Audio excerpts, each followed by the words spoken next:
నమస్తే, welcome to hot popcorn debate. Vallabhaneni వంశీతో ములాఖత్ అయ్యేందుకు జగన్మోహన్ రెడ్డి జైలుకు వెళ్లారు. ఇక ఆ తర్వాత వైసీపీ నుంచి చాలామంది ప్రముఖులు కూడా మరి వల్లభనేని వంశీని పరామర్శించేందుకు వెళ్ళడం జరిగింది. అందులో ముఖ్యంగా కొడాలి నాని విషయానికి వచ్చినట్టయితే మరి కూటమి ప్రభుత్వం అధికారంలోకి వచ్చాక ఆయన భయపడుతున్నారని, అజ్ఞాతంలోకి వెళ్లారని చెప్పి ఇప్పటివరకు ప్రచారం జరిగింది. అయితే తాను ఏ విధమైనటువంటి భయం పడట్లేదని చెప్పి, అలాగే జగన్మోహన్ రెడ్డి తమకు తమ పార్టీ కార్యకర్తలకు అండగా ఉన్నారు అని చెప్పి మరి ఈరోజు కొడాలి నాని గారు చెప్పడం అయితే జరుగుతోంది. మరి నిజంగానే కొడాలి నాని భయపడట్లేదా? మరి నెక్స్ట్ అరెస్ట్ మీదే కదా అన్నదానికి కూడా ఆయన మేము సిద్ధంగా ఉన్నామని చెప్పడం అయితే జరుగుతుంది. ముఖ్యంగా కొడాలి నాని వ్యాఖ్యల గురించి, అలాగే వల్లభనేని వంశీకి జైల్లో జగన్మోహన్ రెడ్డి ఎలాంటి సలహాలు సూచనలు ఇచ్చుంటారు, ఆ తర్వాత జగన్మోహన్ రెడ్డి బయటకు వచ్చి ప్రెస్ మీట్ పెట్టిన తర్వాత మాట్లాడినటువంటి వ్యాఖ్యల గురించి ఈరోజు డిబేట్లో చర్చిద్దాం. మనతో పాటు డిబేట్లో పార్టిసిపేట్ చేసేందుకు స్టూడియోలో ఉన్నారు సీనియర్ జర్నలిస్ట్ సత్యమూర్తి గారు, సీనియర్ పొలిటికల్ అనలిస్ట్ అంకంరావు గారు. నమస్కారం సార్. నమస్కారం సార్. సార్, సత్యమూర్తి గారు, మనం చూసాం కూటమి ప్రభుత్వం అధికారంలోకి వచ్చిన తర్వాత ఇటు వల్లభనేని వంశీ భయపడుతున్నాడు, ఇటు లేదంటే పేర్ని నాని భయపడుతున్నాడు, కొడాలి నాని భయపడుతున్నారు, అజ్ఞాతంలోకి వెళ్ళారు అని చెప్పి ప్రచారం చేశారు. కానీ ఈరోజునే కదా తిరుపతి లడ్డు అంశం అప్పుడు కూడా వాళ్ళు బయటకు వచ్చి ప్రెస్ మీట్ పెట్టడం జరిగింది. ఆ తర్వాత మళ్ళీ కనపడలేదు. మళ్ళీ ఇప్పుడు వచ్చి మేమేం భయపడట్లేదు, అరెస్ట్ చేసుకుంటే చేసుకోండి అని చెప్పి ఆయన సవాల్ విసురుతున్నట్టు మాట్లాడారు. సో ఎలా చూడొచ్చు అంటారా? అంటే ఇప్పటి వరకు ఈ ప్రచారం అంతా ఉత్తుత్తి ప్రచారమే అంటారా? నిజంగానే వాళ్ళు భయపడట్లేదు అంటారా? ఖచ్చితంగా భయపడుతున్నారు, వణికిపోతున్నారు. వాళ్ళు భయపడుతున్నది ఎందుకు అంటే కూటమి ప్రభుత్వం కక్ష సాధిస్తుంది అని కాదు. కూటమి ప్రభుత్వం కక్ష సాధించదు అనేది వాళ్ళకి చాలా స్పష్టంగా తెలుసు. వాళ్ళు భయపడుతున్నది ఎక్కడ భయపడుతున్నారంటే, ఈ పాత కేసుల్లో ఇప్పుడు చాలామందికి వాళ్ళకి మాట్లాడే ధైర్యం వచ్చింది. చాలామంది వీళ్ళు చేసిన అకృత్యాలు, అరాచకాలలో బాధితులు అందరూ కూడా ఒక్కొక్కళ్ళు బయటికి వస్తూ ఉన్నారు, తెర మీదకి వస్తూ ఉన్నారు.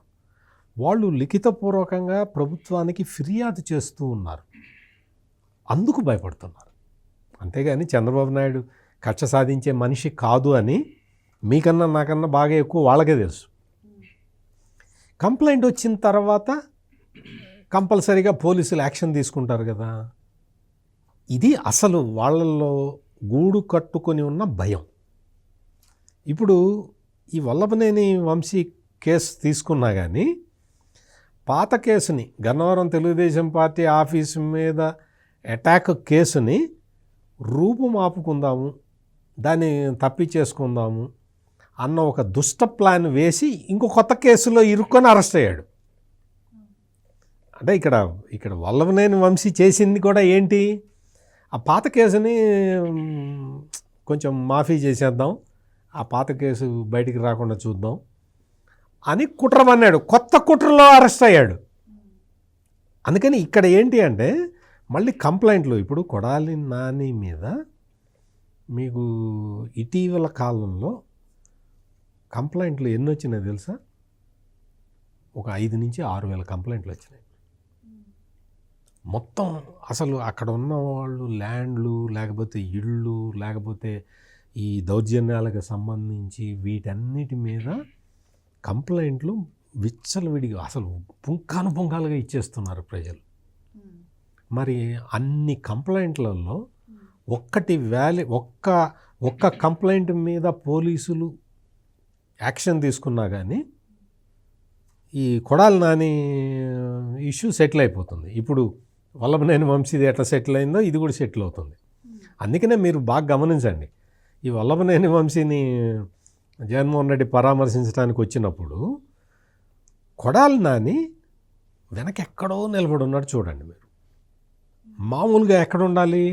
పక్కన ఉండాలి. ఇద్దరు దుష్టులు సావాసం చేస్తే ఎట్లా ఉంటుందో అట్లా పక్కన ఉండాలి.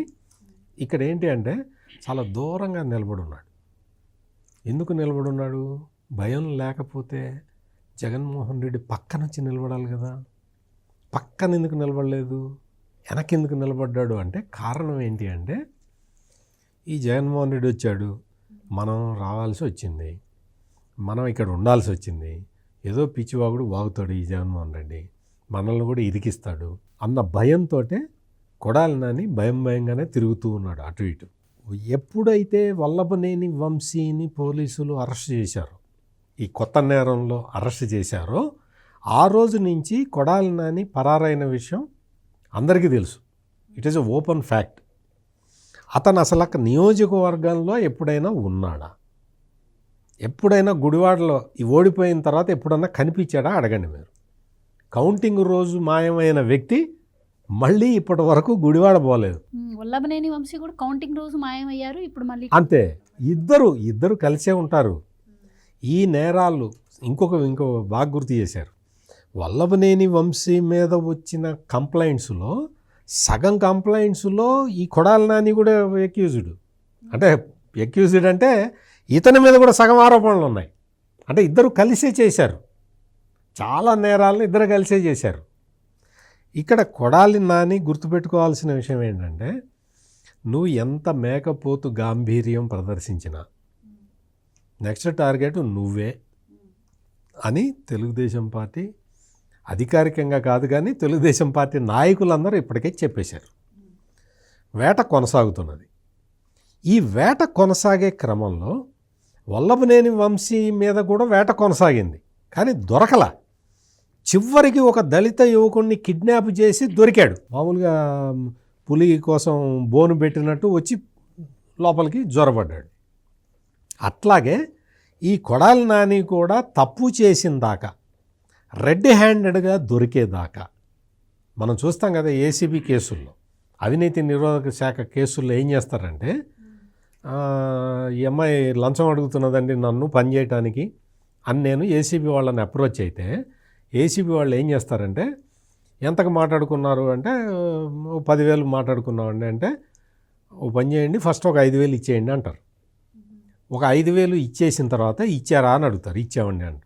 మళ్ళీ ఎప్పుడు రమ్మన్నారు అంటే, పలానా తారీఖుని రమ్మన్నాడండి అంటే, ఇదిగో ఈ 5,000 ఇవ్వండి అని చెప్పి వాళ్ళు కలర్ పూసిన నోట్లు ఇస్తారు కొన్ని.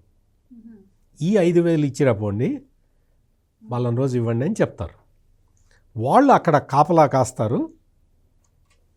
ఈ నోట్లు వాడు వెయిట్ చేస్తూ ఉంటాడు కదా, మీరు లంచం తీసుకోవడానికి వెయిట్ చేస్తూ ఉంటారు కదా, వెళ్ళంగానే లెక్కపెట్టి 5,000 ఇస్తారు. ఎవరిచ్చినవి? ఏసీబీ వాళ్ళు ఇచ్చిన 5,000 నోట్లు ఇస్తారు. ఇవ్వంగానే ఆ నోట్లు ఇట్లా పట్టుకున్న తర్వాత ఏసీబీ వాళ్ళు వచ్చి పట్టుకుంటారు. దాన్ని రెడ్ హ్యాండెడ్గా పట్టుకోవటం అంటారు. ఆ నోట్ల మీద వేలుముద్రలు ఉంటాయి. దాన్ని తీసి ఆ వేళ్ళని తీసి సొల్యూషన్లో ముంచితే ఎర్రగా మారిపోతాయి. ఇది ఏసీబీ వాళ్ళు వలపన్ని పట్టుకోవటం. అట్లా వలపన్ని పట్టుకునేదాకా ఆగాలి. ముందర 5,000 రాగానే సంతోషపడి జారుకుంటే, అత్యాశకు పోకుండా ఉంటే సరిపోతుంది. రెండో 5,000 కోసం కూడా ఎదురు చూస్తే రెడ్ హ్యాండెడ్గా పట్టుబడతారు. వల్లభనేని వంశీ ఇట్ట పట్టుబడ్డాడు. ఇప్పుడు కొడాలి నానిది టర్న్ వస్తుంది. ఎప్పుడు వస్తుంది అనేది ఇప్పుడే చెప్పలేం, ఖచ్చితంగా వస్తుంది. అందుకనే కొడాలి నాని తడతడకి చెప్తూ ఉన్నాడు, అరెస్ట్ చేస్తారు, అరెస్ట్ చేస్తే ఏం బీకుతారు. మళ్ళీ అదే భాషలో ఏం తేడా రాలే. ఏం పీకుతారు? 3 నెలలు 4 నెలలు జైల్లో పెడతారు. తర్వాత మేము బయటకు వస్తాం కదా, మళ్ళీ చంద్రబాబు నాయుడిని మళ్ళీ లోకేష్ని అరెస్ట్ చేస్తాం కదా. ఇదే భాష, ఇదే టెంపర్లో కొడాలి నాని మాట్లాడుతూ ఉన్నాడు. ఇక్కడ మనం గమనించాల్సింది ఏంటంటే, వీళ్ళందరూ కూడా వైసీపీ నాయకులందరూ కూడా కరుడుగట్టిన నేరస్తులు. మామూలుగా నేరస్తుడు ఒక రకంగా ఉంటాడు, హ్యాబిచువల్ అఫెండర్ అంటే అలవాటు ప్రకారం నేరాలు చేసేవాడు, వాడిని కరుడుగట్టిన నేరస్తుడు అంటారు. వీళ్ళు ఆ టైపు. కాబట్టి వీళ్ళకి 3 నెలలు 4 నెలలు జైల్లో వేస్తే బుద్ధి రాదు. ఇప్పటికే సగం శిక్ష అనుభవిస్తున్నారు. ప్రజలు తిరస్కరించారు. ప్రజలు భవిష్యత్తులో కూడా వీళ్ళని తిరస్కరించడం అనేది వీళ్ళకి మెడిసిన్. వీళ్ళు ప్రజా నాయకులుగా ఉండటానికి అనర్హులు. Right sir. కొడాలి నానియే కాకుండా జగన్మోహన్ రెడ్డి గారు కూడా ఫిక్స్ అయిపోయినట్టున్నారు. అందుకే రేపు తలసిల రఘురామ్ అంటారు, ఎల్లుండి దేవినేని అవినాష్ అంటారు అని చెప్పి ఆయన హింట్ కూడా ఇచ్చేశారు. మరోపక్క లోకేష్ గారు కూడా స్పందించడం జరిగింది. రెడ్ బుక్లో ఎవరి పేర్లు అయితే ఉన్నాయో వాళ్ళ చట్ట ప్రకారం అరెస్ట్ చేస్తామని కూడా ఆయన చెప్పారు. సో మనం చూసాం, ఇటు రోజా గారి మీద ఆరోపణలు ఉన్నాయి, కొడాలి నాని గారి మీద కూడా ఆరోపణలు ఉన్నాయి. ఇంకా కూటమి ప్రభుత్వం యాక్టివ్ అవ్వాలంటారా? ఇంకా త్వరితగతిన వీళ్ళ మీద కేసులు బయటికి తీసుకొచ్చి అరెస్ట్ చేయాల్సిన అవసరం లేదంటారా? ఇప్పటికి కూడా కొడాలి నానిలో ఎటువంటి మార్పు వచ్చినట్లేదు. సో పార్టీ పరంగా జగన్మోహన్ రెడ్డి గారితో ఆయన ఆయన జీవితకాలం ఉండొచ్చు, దాంట్లో ఎలాంటి తప్పు లేదు. కానీ ఇక్కడ కూడా ఈ పకోడీ గాళ్ళు ఏం చేస్తారు, సో ఆయన లాంగ్వేజ్లో అయితే ఎలాంటి మార్పు కనిపించట్లేదు. మీరేం చెప్తారు? అంటే మామూలుగా వంశీకి అతనుకున్న అనుబంధానికి వంశీని అదుపులో తీసుకొని విజయవాడ తీసుకొచ్చేదానికి అతను ఉండాలి మామూలుగా అయితే, భయం లేనాడు. వంశీని మామూలుగా ఇక్కడ తీసుకొచ్చే లోపే అతను వచ్చి విజయవాడలో తన మనుషులతోటి అక్కడ కాసుకొని కూర్చోవాలి. కూర్చోలేదు, ఇప్పుడు దాకా రాలేదు, జగన్మోహన్ రెడ్డి ఏమిటో వచ్చాడు అంటేనే భయపడ్డాడని దాని అర్థం. పైకి ఎన్ని గాంభీరమైన మాటలు మాట్లాడుతున్నా భయపడ్డాడనేది వాస్తవం. వీళ్ళు కూడా అందరం ఒకేసారి అదుపులో తీసుకుంటే ఆ కిక్కు రాదని రోజుకి వారానికి 10 రోజులకి కార్యకర్తలు కిక్కిచ్చే కార్యక్రమంలో భాగంగా ఒక్కోళ్ళని అదుపులో తీసుకుంటున్నారు. అయితే అసలు అరెస్ట్ చేసినా కూడా నథింగ్ అంటున్నారు. ఏమి ఇప్పుడు వల్లభనేని వంశీ అరెస్ట్ చేశారు, ఆయన ఏమైనా చచ్చిపోయాడు, చేసుకుంటే చేసుకోండి అని మాట్లాడుతున్నారు కూడా. అయ్యో బాబు అంటే కొడతారు కదా కార్యకర్తలు. ఇప్పుడు దాకా ఏం చెప్పారు మీరు? ఆ మాట అనడం పారిపోతున్నారా, ఇంత పిరికాళ్ళ మీరు అని చెప్పని అంటారు కదా. కాబట్టి జైలు లోపల ఉన్నవాడికి తెలుస్తుంది, అరెస్ట్ అయితే ఏమవుతుంది, ఇంకా కొడాలి నానికి తెలియదు కదా. లోనకు బానీ లేదు పాపం. ఇతను లోనకు బానిచ్చినట్టయితే ఇప్పుడు జగన్మోహన్ రెడ్డి మాట్లాడి బయటకు వచ్చి ఏదో మాట్లాడేవాడు. ఇతను లోన కూడా అవకాశం ఇవ్వలేదు కదా. కాబట్టి అంతకంటే గొప్పగా మాట్లాడతాడని కానీ, లేదంటే సహజంగానే ఎట్లా ఉంటుందంటే వాళ్ళకి నిన్నదాకా ఇలా మాట్లాడాం, ఒక్కసారి కనుక మళ్ళీ చంద్రబాబు నాయుడు గారు, లోకేష్ బాబు గారు, పవన్ కళ్యాణ్ గారు అని చెప్పని మళ్ళీ ఆ విధంగా సంబోధనలు ఏదైనా మొదలు పెడితే చూశాడా అదుపు చేస్తారన్న భయంతో పిరికాడిగా మారిపోయాడని అంటారని మేకపోతు గాంభీర్యం అంటారు వీటిని. జగన్మోహన్ రెడ్డి అయితే మాత్రం లోకేష్కి ఎంత భయపడ్డాడు అంటే ఇవాళ లోకేష్ గారు అన్నాడు, రేపొద్దున అందరూ అంటాడు గారు అని. ఒక క్రమం ఇప్పుడే కదా మొదలైంది, దాని ప్రకారం అందరినీ గారు అని అంటాడు. ఆ ఏకవచనం పోయిద్ది, అలాగే దుష్ట చతుష్టయం అనేది పోయిద్ది. ఇవన్నీ రకరకాలుగా అన్ని విషయాలు కూడా జ్ఞానోదయం అయింది. మాఫియా సామ్రాజ్యం, TV5, ABN, ET, చనిపోయిన రామోజీరావు గారి పేరు కూడా తీసుకొచ్చారు ఈరోజు. చెబుతున్నా అంటే ఇట్లా ఇప్పుడు ఒకటి మాత్రం చాలా స్పష్టంగా అక్కడ అర్థమవుతుంది ఏంటంటే, గతంతో పోల్చుకుంటే మిగిలిన వాళ్ళందరూ భయపడిపోయి చాలా వరకు ప్రసార మాధ్యమాలు ముందుకు వచ్చేసి భూత పురాణం ఎత్తట్లేదు. ఇది గమనించుకోవాలి. ఎక్కడ పడితే అక్కడ ఇష్టారద్దిగా వాళ్ళు ఏం చేస్తారు, వీళ్ళు ఏం చేస్తారు, విర్రవీగారు కదా. అవన్నీ ఇప్పుడు కనుమరుగైపోయినాయి. ఇప్పుడు కొడాలి నాని కావచ్చు, లేకపోతే మీరు అన్నట్టు రోజాని కావచ్చు. రోజాకి సంబంధించి 2 అంశాలు అయితే చాలా స్పష్టంగా ఆధారాలతో సహా ఉన్నాయి. ఒకటి, న్యాయస్థానానికి తప్పుడు నివేదికలు ఇచ్చి రిషికొండ మీద కట్టినటువంటి భవనం కనపడుతుంది రాజప్రసాదం. రెండవది ఆడదాం ఆంధ్ర. ఈ 2 అంశాలు అయితే చాలా స్పష్టంగా కనపడుతూనే ఉన్నాయి. దానికి సంబంధించిన ఆధారాలన్నీ బయటికి తీసే క్రమంలో ఉన్నారు. కొంచెం ముందు వెనకానుకుంటే కాస్త అసంతృప్తిగా ఉన్నమాట వాస్తవమే. ప్రజలు కార్యకర్తలు కూడా నిస్సందేహంగా అసంతృప్తిగా ఉన్నారు. ఎందుకంటే ఆధారాలు కళ్ళ ముందు కనపడుతున్నాయి కదా అని చెప్పని. ఇంకా పెద్దిరెడ్డిది కనపడుతుంది, చెవిరెడ్డి మోహిత్ రెడ్డిది కూడా కనపడుతుంది, ద్వారంపూడి చంద్రశేఖర్ రెడ్డిది. ఇంతవరకు చాలా స్పష్టంగా వీళ్ళకి ఆధారాలు అయితే కనపడుతూ ఉన్నాయి. అలాగే అన్నిటికంటే ముఖ్యమైనది, ప్రధానమైంది, పార్టీ కార్యాలయం మీద దాడికి సంబంధించినటువంటి దేవినేని అవినాష్ కావచ్చు, లేదా సజ్జల రామకృష్ణారెడ్డి కావచ్చు, నందిగం సురేష్ కావచ్చు, లేదంటే తలసాని రఘురాం కావచ్చు, లేళ్లప్పిరెడ్డి, వీళ్ళకి సంబంధించిన అందరూ కూడా వీళ్ళు ఎప్పుడు అదుపులో తీసుకుంటారని చెప్పి 1000 కళ్ళతోటి ఎదురు చూస్తూ ఉన్నారు. అవి ఆలస్యం అవుతుండడంతో కొంత నిరాశ నిస్పృహలో అయితే ఉన్నారు.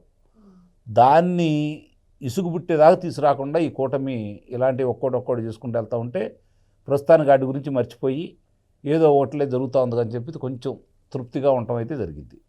కాబట్టి ఇక్కడ మనం గమనించుకోవాల్సిన అంశం ఏంటంటే, కొడాలి నానికి సంబంధించి ఇందాక సత్యమూర్తి గారు చెప్పినట్టు ఎన్నో అభియోగాలు బయటకు వస్తూ ఉన్నాయి. దానితోడు ఆ రోజు చంద్రబాబు నాయుడు గారిని తిట్టిన అంశానికి సంబంధించి న్యాయవాది విశాఖపట్నం నుంచి ఆమె కూడా ఇతని మీద ఫిర్యాదు కూడా చేసింది.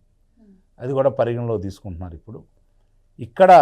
ఇప్పుడు కొడాలి నాని భయపట్టలేదు అన్నా, లేకపోతే పేరు నాని భయపట్టలేదు అన్నా, రేపు ఎల్లుండి అవటాలుండి 3 రోజుల్లో కనీసం ఒక రోజైనా బయటకు వచ్చి మళ్ళీ వాడు కనుక ఏదైనా ప్రసార మాధ్యమాలతో మాట్లాడితే భయపట్టలేదు అనే భావన మనకు కూడా వచ్చింది నిస్సందేహంగా. అంటే ఇప్పుడు ఈరోజు మళ్ళీ గైపోవకుండా ఇక్కడికి వచ్చి వీళ్ళు పట్టుకున్నారనే పేరు వచ్చిద్దామని చెప్పని వీళ్ళు ఆగారేమని అనిపిస్తూ ఉంది. రెండోది, వాళ్ళకి తాకీదులు ఇచ్చారు కాబట్టి వాళ్ళ సమాధానం కూడా, వాళ్ళకి వెలుసుబాటు కూడా వచ్చింది కాబట్టి వీళ్ళైతే మళ్ళీ అదుపులో అయితే తీసుకోలేరు కదా. ఆ కారణం కూడా ఒకటి. విచారణ జరుగుతుంది కాబట్టి తదుపరి విచారణకు సంబంధించి మళ్ళీ పిలిచినప్పుడు వాళ్ళు గనక గైర్హాజరైతే అప్పుడు చర్యలు తీసుకోవడానికి అవకాశం ఉంటుంది. ఇంకా నానికైతే ఇంతవరకు తాకీదులు అయితే ఇవ్వాల, కాబట్టి అది ఇచ్చేంత వరకు కూడా మనం ఆగాలి. అందుకంటే తొందరపడినా కూడా ప్రయోజనం అయితే ఏమీ లేదు. మరి ఇప్పుడు ఇది జరుగుతున్నప్పుడు అతను ఆ ధైర్యంతో కొంచెం మాట్లాడుతున్నాడు, బయటకు వచ్చాడని అయితే నేనైతే భావిస్తున్నా. చాలామంది నాకు ఇచ్చిన సమాచారం ప్రకారం అతను తెలంగాణలో లేడు, ఆంధ్ర రాష్ట్రంలో లేడు. ఆది సినిమాలో లాగా అస్సాం వెళ్ళిపోయారు అందరూ. మొన్న వాళ్ళ మనిషిని కూడా అక్కడి నుంచే పట్టుకొచ్చారు కదా. అంటే ఇవన్నీ కళ్ళ ముందు చాలా స్పష్టంగా కనపడతా ఉన్నాయి. వాళ్ళకి పంచరంగుల వర్ణ చిత్రం కనపడుతుంది, అది మాత్రం వాస్తవం అందరికీ. అందులో మినహాయింపు అయితే ఎవరికైతే ఏమీ లేదు. మేకపోతు గాంభీర్యాన్ని ప్రార్థిస్తూ వాళ్ళు చెప్పాల్సిన రీతిలో వాళ్ళు చెప్తున్నారు. ఒక్కోళ్ళు వైదొలిగి వెళ్ళిపోతూ ఉన్నారు. దానికి వాళ్ళు ఏం చేస్తున్నారంటే, మీరు గమనించారో లేదో, ఈ మధ్య కొత్త కొత్త పేర్లని బయట తీసుకొస్తున్నారు. శైలజానాథ్ అని చెప్పి ఒక ఆయన తీసుకొచ్చారు ఇప్పుడు. అలాగే ఉండవల్లి అరుణ్ కుమార్ వస్తున్నాడని అంటున్నారు. గాలి జగదీష్ అనే వ్యక్తిని తెర మీదకు తీసుకొస్తూ ఉన్నారు. వాళ్ళంటే చూసారా మా బలం పెరుగుతుంది, మా దగ్గరకు వచ్చి చేరుతున్నారు, చేర్పులు జరుగుతున్నాయి అని చెప్పంటే వెళ్ళే వాళ్ళకు కొంచెం మానసిక ధైర్యాన్ని ఇవ్వడం కోసం, దానిలో భాగంగా ఇప్పుడు ఈ పరామర్శలు కూడా అని చెప్పి ప్రజలు చర్చించుకున్నారు. ఎందుకంటే ప్రజల్లోకి వస్తాను, ఇప్పుడు వస్తాను, రేపు వస్తాను అని జగన్మోహన్ రెడ్డి ఇంతవరకు లేరు బెంగళూరు.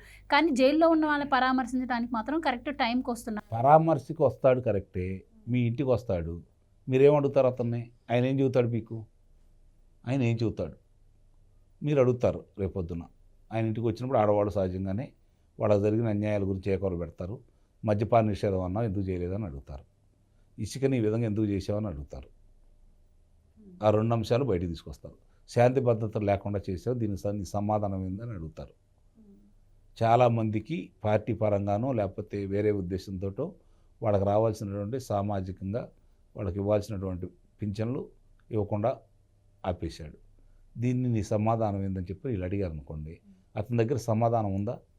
ఎస్సీల దగ్గరికి వెళ్తాడు. మీకు నేను మామూలుగా దళితుల దగ్గరికి వెళ్ళేసి మీరే నాకు అండ, నేనే మీకు అండ అని చెప్పి చెప్పుకుంటూ వస్తున్నాడు కదా. వాళ్ళ కోసం ఏదైనా చేస్తానన్నదా? 27 పథకాలు వాళ్ళకి సంబంధించి రద్దు చేశాడు. విదేశీ విద్యా కానుకను ఆపేశాడు. వృత్తిపరంగా వాళ్ళకి ఇస్తానన్నటువంటి, అంటే వాళ్ళు ఏదైనా వృత్తికి సంబంధించి వాళ్ళకి ఇచ్చే లోన్లు మొత్తం ఆపేసుకుంటూ వెళ్ళిపోయాడు. అలాగే బెస్ట్ అవైలబుల్ స్కూల్స్ అంటే నారాయణ, చైతన్య అలాంటి స్కూళ్ళలో ప్రభుత్వమే వాళ్ళకి బరాయించేసి తెలుగుదేశం ప్రభుత్వం వాళ్ళకి చదివిచ్చింది ధీటుగా. మరి అలాంటి అవకాశం వాళ్ళకి లేకుండా చేశాడు. మరి ఇవన్నీ అడిగారు అనుకోండి, ఏ సమాధానం చెప్తాడు? అందుకనే వినాయకుడు పెళ్ళి అని చెప్పని గోడ మీద రాసుకునేవాళ్ళు, అంటే పెద్దవాళ్ళు చెప్తూ ఉండేవాళ్ళు. ఎందుకంటే నెదలేమో చూసుకుంటే రేపు అని ఉంటుంది అక్కడ, రేపు వినాయకుడు పెళ్ళి అంటే అది చూసుకొని రేపు వినాయకుడు పెళ్ళి కదా అని చెప్పి వీళ్ళ పని వీళ్ళకి వెళ్ళిపోతూ ఉంటారు. అట్లానే జగన్మోహన్ రెడ్డి కూడా నవంబర్ పోయింది, డిసెంబర్ పోయింది, జనవరి పోయింది, ఫిబ్రవరి పోయింది, ఇప్పుడు ఎన్నికలు ఉన్నాయి కాబట్టి మార్చి అన్నాడు.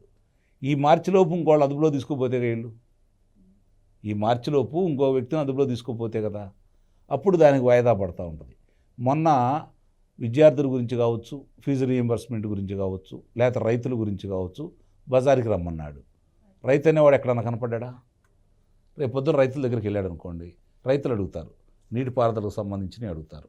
అలాగే నువ్వు ప్రత్యేక నిధిని ఏర్పాటు చేస్తా అన్నావు, ఇది ధరల స్థిరీకరణకి నిధులు 5,000 కోట్ల రూపాయలతో నిధులు ఏర్పాటు చేస్తా అన్నావు, దాన్ని ఎందుకు ఇవ్వలేదని చెప్పని అడుగుతారు. భూసార పరీక్షలు ఎందుకు చేయలేదని అడుగుతారు. మా ధాన్యాన్ని కొని 6 నెలల దాకా మాకు ఇవ్వలేదు, దాంట్లో అంత కోత పెట్టి ఇంత కోత పెట్టారు, ఇప్పుడు వీళ్ళు 48 గంటల్లో మా అందరికీ కోతలు లేకుండా డబ్బులు ఇస్తున్నారు 1,750 రూపాయలు, నువ్వు ఆ రోజు ఎందుకు ఇవ్వలేదని చెప్పి. సో జగన్మోహన్ రెడ్డిని ఇప్పుడు ఎక్స్పెక్ట్ చేయలేమంటారు ప్రజల్లోకి, ఎలక్షన్స్కి ముందు మళ్ళీ ఏమైనా వస్తే రాగలరేమో చూద్దాం. అంతవరకు అయితే మాత్రం అవకాశం లేదని అయితే నేను అనుకుంటున్నాను. రైట్ సార్, ఎప్పుడైతే వల్లభనేని వంశీ అరెస్ట్ జరిగిందో అప్పటి నుంచి ఒక సామాజిక వర్గాన్ని తెర మీదకి తీసుకురావడం జరుగుతుంది వైసీపీ. ఈరోజు జగన్మోహన్ రెడ్డి గారు కూడా అదే వ్యాఖ్యలు చేయడం జరిగింది. అంటే ఆ సొంత సామాజిక వర్గంలో వ్యక్తి ఎదుగుతుంటే తట్టుకోలేక ఈ విధంగా పక్కా ప్లాన్ ప్రకారం వంశీని అరెస్ట్ చేశారు. ఆయన కొడుకు మాత్రమే లీడర్లు ఉండాలి, వాళ్ళని ఎదిరించి ఎవరైనా ఉంటే వాళ్ళు సమాజం నుంచి వేలేస్తారు అని చెప్పి జగన్మోహన్ రెడ్డి గారు అంటున్నారు. ఎలా చూడొచ్చు అంటారు? వల్లభనేని వంశీకి టికెట్ ఇచ్చింది జగన్మోహన్ రెడ్డి ఇచ్చాడా, వాళ్ళ నాన్న ఇచ్చాడా? వల్లభనేని వంశీకి 2 సార్లు టికెట్ ఇచ్చింది జగన్మోహన్ రెడ్డి వాళ్ళ నాన్న రాజారెడ్డి. రాజారెడ్డి ఇచ్చాడా? వాళ్ళ తాత ఇచ్చాడా? జగన్మోహన్ రెడ్డి వాళ్ళ తాత ఇచ్చింది చంద్రబాబు నాయుడే, గెలిపించింది చంద్రబాబు నాయుడే. రెండోసారి గెలిచిన తర్వాత భయపడిపోయి జగన్మోహన్ రెడ్డి వైపు చేరిపోయాడు. మూడోసారి ఓడిపోయాడు. జగన్మోహన్ రెడ్డి టికెట్ ఇస్తే ఓడిపోయాడు, చంద్రబాబు నాయుడు టికెట్ ఇస్తే గెలిచాడు. మరి ఇప్పుడు వచ్చి వల్లభనేని వంశీ అందగాడు, వల్లభనేని వంశీ అసలు సుందరాకారుడు అంటే నీ అందం తగలబెట్ట. ఎందుకు అందం అంటే ఏంటి? అందం అంటే పైకి అందంగా ఉండి వెనక మర్డర్లు చేయటమా? బాగా అందగాడు సొంత బాబాయిని వేసేసాడు అనుకో, నీ అందాన్ని పొగుడుతావా, బాబాయ్ అని వేసిందాన్ని చెప్తావా? ఇక్కడ మొత్తం అసలు జగన్మోహన్ రెడ్డికి మానసికంగానే ఏదో పెద్ద షాక్ తగిలినట్టుగా నాకైతే అనిపిస్తున్నది. లేకపోతే వచ్చి ఈ పిచ్చి మాటలు మాట్లాడ్డు. వల్లభనేని వంశీ ఒక నేరంలో అరెస్ట్ అయ్యాడు, నువ్వు వచ్చావు పరామర్శించడానికి వచ్చావు. నువ్వు ఇంకా ఇందాక అంకమరావు గారు చెప్పినట్టు నువ్వు చాలా పరామర్శలకి ఇంకా వెళ్ళాలి. మళ్ళీ మార్చిలో ఏదో ఉంటుందని చెప్పి చెప్తున్నారు అంకమరావు గారు. మళ్ళీ జగన్మోహన్ రెడ్డి మిలాఖాత్కి అప్లై చేసుకోవాలి, మళ్ళీ రావాలి, ఇంకెవరు ఉంటారో జైల్లో. అట్లా నెలకొకళ్ళని అరెస్ట్ చేసినా కానీ నీకు ఈ 4.5 సంవత్సరాల పాటు నీకు చేతి నిండా పని ఉంటున్నది. నువ్వు ఎందుకు దిగులు పడతావు? నువ్వు మళ్ళీ కూటమి ప్రభుత్వాన్ని రెచ్చగొడుతూ ఉన్నాడు తరతడవకి. ఎందుకు? లేకపోతే అసలు ఇన్ని అరెస్టులు ఇవన్నీ కూడా జరిగేవి కాదు, మామూలుగా చెయ్యరు. చంద్రబాబు నాయుడు ఆయన పనిలో ఆయన ఉన్నాడు. నిన్న మొన్న 1200 కోట్లతోటి ఒక ఫ్యాక్టరీ వస్తూ ఉంటే దాని పనిలో ఉన్నారు వాళ్ళు. బీపీసీఎల్ రిఫైనరీ దానికి సంబంధించిన జీవోలు ఇష్యూ చేయటం వాటిట్లో చాలా బిజీగా ఉన్నారు. 7 లక్షల కోట్ల రూపాయల పెట్టుబడులు తీసుకొచ్చారు. వాటికి ఇన్ఫ్రాస్ట్రక్చర్ కల్పించడంలో, వాటికి మొత్తం గ్రౌండింగ్ చేయటంలో కూటమి ప్రభుత్వంలో ఉన్న వాళ్ళందరూ ఇన్వాల్వ్ అయిపోయి ఉన్నారు. వాళ్ళ పనులు వాళ్ళు చేసుకుంటూ ఉన్నారు. ఖాళీగా ఉన్నది ఎవరు అంటే వైఎస్ జగన్మోహన్ రెడ్డి, వల్లభనేని వంశీ ఇప్పుడు జైల్లో బిజీగా ఉన్నాడు, కొడాలి నాని, పేర్ని నాని లాంటి వాళ్ళే బిజీగా ఉన్నారు. మిగిలిన అంటే ఫ్రీగా ఉన్నారు. బిజీగా కాదు, ఫ్రీగా ఉన్నారు వీళ్ళందరూ. వీళ్ళకి ఇంక ఏం చేయాలో అర్థం కావట్లా. ఇక్కడ జరుగుతున్నది అంతా కూడా నిశితంగా గమనిస్తే ఈ క్రిమినల్స్ని కాపాడుకోవటానికి జగన్మోహన్ రెడ్డి శతవిధాల ప్రయత్నం చేస్తూ ఉన్నాడు. భారతదేశంలో యువకులు ఎక్కువ మంది ఉన్నారు. ఈ యువ జనాభా ఎక్కువ ఉండటం అనేది ప్రపంచాన్ని మనం లీడ్ చేయటానికి ఉపయోగపడుతుంది అనేది చంద్రబాబు నాయుడు థియరీ, చంద్రబాబు నాయుడు సిద్ధాంతం అది.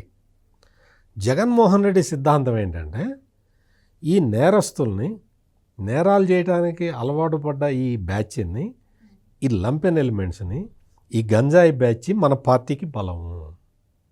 మనం ఈ గంజాయి బ్యాచ్ని, ఈ హ్యాబిచువల్ అఫెండర్స్ని, అంటే కావాలని నేరాలు చేసే వీళ్ళందరినీ మనం కాపాడుకోవాల్సిన బాధ్యత ఉన్నది అనేది జగన్మోహన్ రెడ్డి సిద్ధాంతం. అంటే ఒక మంచి మనిషికేమో అటువంటి ఆలోచనలు వస్తాయి, ఈ క్రిమినల్ నేచర్ ఉన్న వాళ్ళకేమో ఇటువంటి ఆలోచనలు వస్తాయి.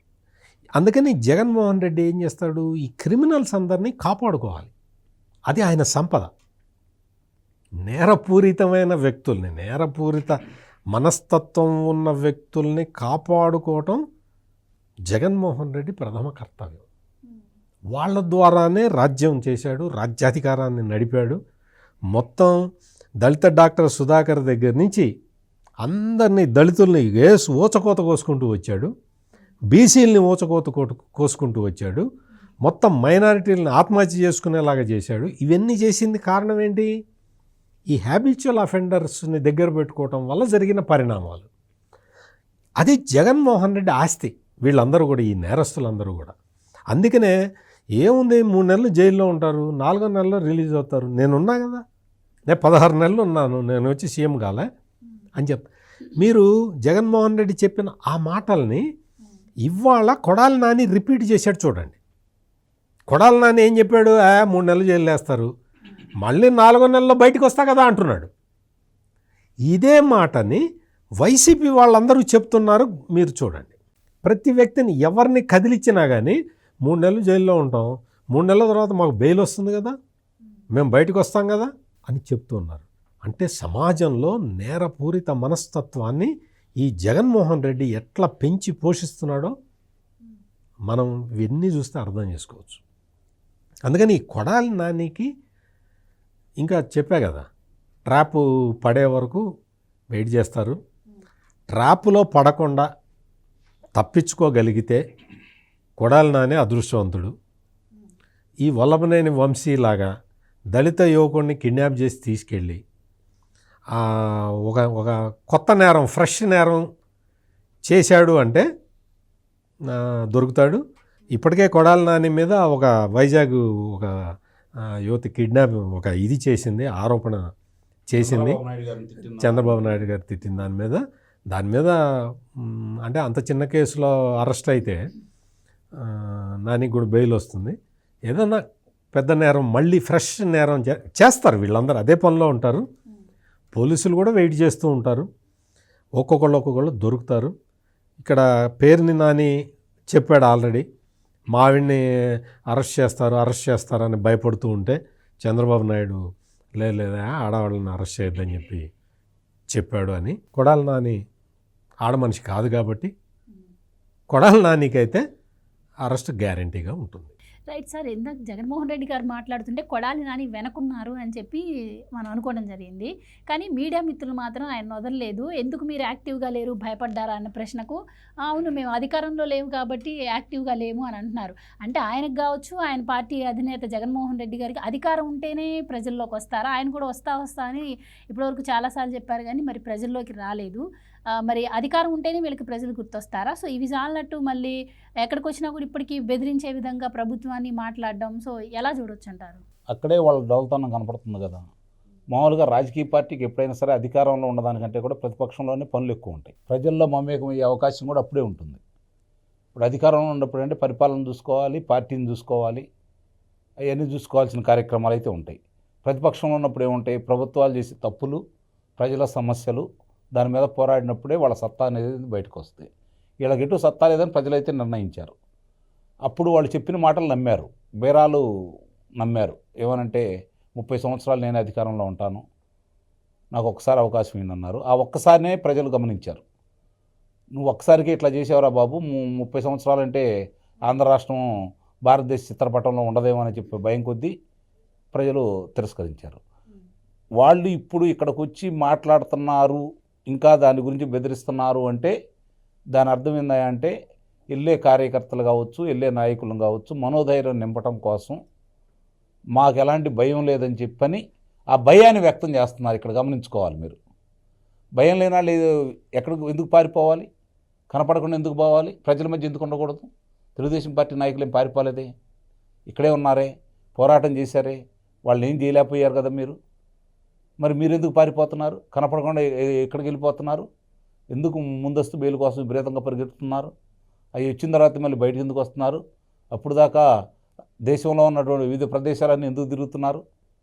మీ చరవాణీలు ఎందుకు ఆపేసుకుంటున్నారు? మీ వాహనాలు ఎందుకు వదిలేసి వెళ్తున్నారు? దీనికి సమాధానం ఏముందో వాళ్ళ దగ్గర? కళ్ళ ముందు అయితే కనపడతా ఉంది కదా చాలా స్పష్టంగా. అంటే వాళ్ళకి తెలుసు వాళ్ళు చేసిన పాపాలే శాపాలై వాళ్ళని వెంటాడుతున్నాయి అన్న సంగతి తెలుసు. ఈరోజు పలకరించే వాళ్ళు ఇప్పుడు జనం అనేది సహజంగానే వస్తూ ఉంటారు మామూలుగా ఏదన్నా నాయకుడు వచ్చినప్పుడు.